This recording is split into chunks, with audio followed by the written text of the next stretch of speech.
Hi, my name is Nelson Baker. I'm one of two community impact directors for Green Mountain United Way. Green Mountain United Way is one of 9 United Ways in Vermont, and our main office is in Berlin, Vermont. We also have an office in Derby Line, and my office is in St. Johnsbury.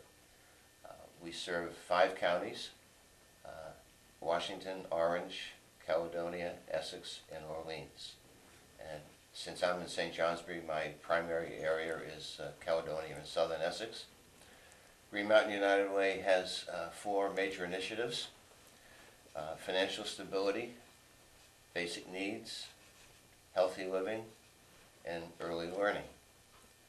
Early learning is a particularly important initiative for us, based on the theory that children start learning from birth, and our goal is to get them ready for school. One of my partners in this initiative is Building Bright Futures, and I'm very pleased to be able to tell you that I serve on the steering committee of Building Bright Futures and attend the Building Bright Futures council meetings on a monthly basis. And with me today is Amy English. Amy is the BBF coordinator for Caledonia and Southern Essex, and we have also brought some other distinguished guests with us.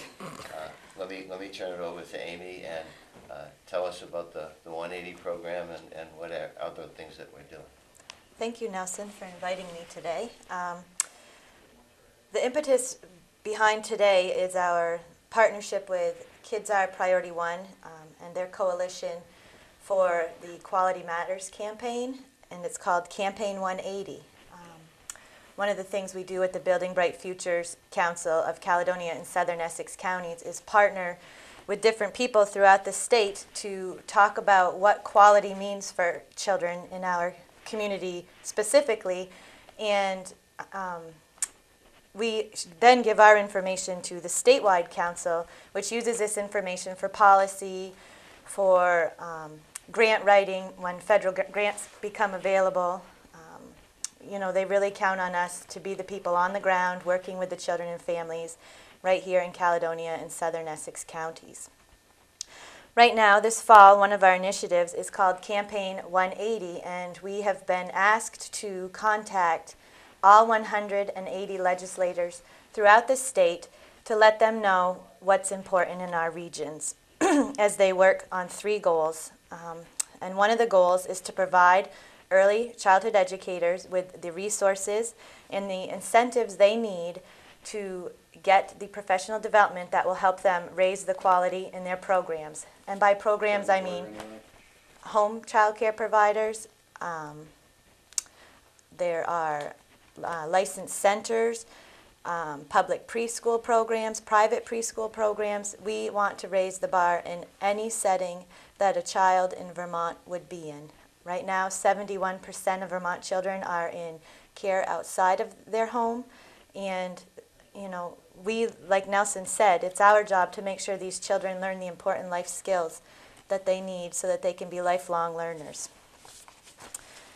The second strategy that Kids Are Priority One and BBF are working closely to implement is public policy. We want to make sure that the policies are in place so that children and families are supported from day one or even before day one. This means home visiting, prenatal, and brand new moms. This means playgroups in the community, creating funds that really wrap support around families so that they can get the services that they need for their children. And the third thing that we're trying to do this fall is to really see the importance between partnering public education systems with the programs that are already working well in our community and already serving the children that will be entering the kindergarten classroom. And that's called Act 62. I wear a couple hats today. I'm the regional coordinator of the Building Bright Futures Committee, but I also work for NECA Head Start and Early Head Start. And I'm really fortunate because I get to work with partners in both jobs that see the importance of early childhood education. And I get to work with people that work really hard, even on their Saturday mornings, to come in and talk about how they have an impact on children and families. One such person is Marie Sullivan from Kingdom Child Connection at Umbrella, and she can tell you a little bit more about how we monitor quality in Vermont for Vermont's young children. Right. Kingdom Child Care Connection is housed at Umbrella in St. Johnsbury. And a lot of folks I know are familiar with Umbrella. Umbrella has 3 core programs, one of which is Kingdom Child Care Connection, and it's a child care support services program. And the support services that we offer include child care referral, so we help families find quality child care. We also administer the Child Care Financial Assistance Program, and lastly, my position, which is Child Care Resource Development, provides support to the child care community. So we coordinate professional development about, gosh, it's probably upwards around 200 hours a year of professional development to the child care provider community.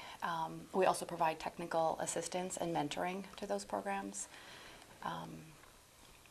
And we do a lot of information sharing, communication with providers from the state down to the provider level.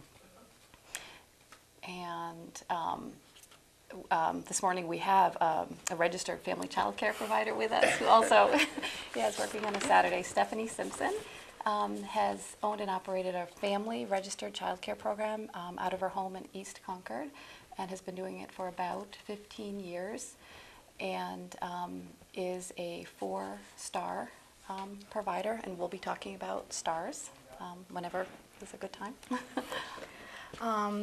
Yeah, I've been doing this for 15 years, and before that I was working in the schools. I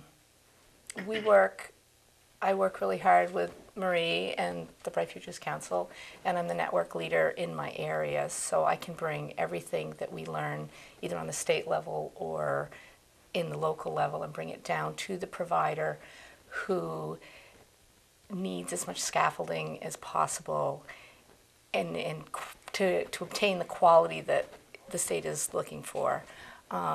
And quality for the state seems to be very tangible. They want it written, and so we try to mentor them through their CDAs if they need help, through their stars if they need help, encourage them to figure out where they want to go on their pathway to achieve quality.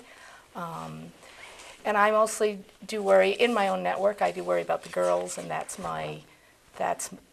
what I do in the network, is make sure that these girls are taking care of themselves, because you can't really have a lot of quality if your provider is exhausted. So we try to really work with these girls so that they can do what they need to do on the state level to achieve this quality that we need.